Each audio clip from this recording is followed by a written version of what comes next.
আসি আমি মিরপুর 6 নম্বর বাজারে, মাছ বাজার। বিশাল বড়টা বোয়াল মাছ কিনা হয়েছে, এখন ওটা কাটবো।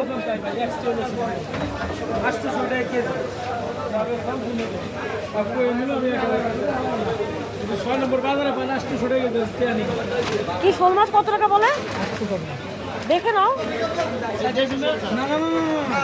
5 কেজি।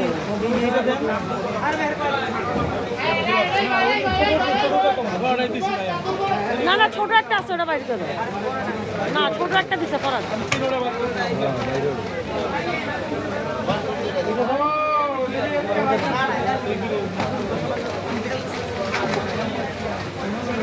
অনেক মাছ, পাবদা মাছ, চিংড়ি মাছ, দেশি মাছ।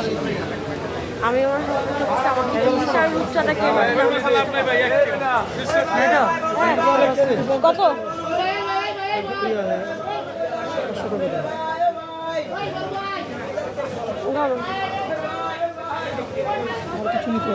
আমি ইলিশ কিনবো অথবা রূপচা।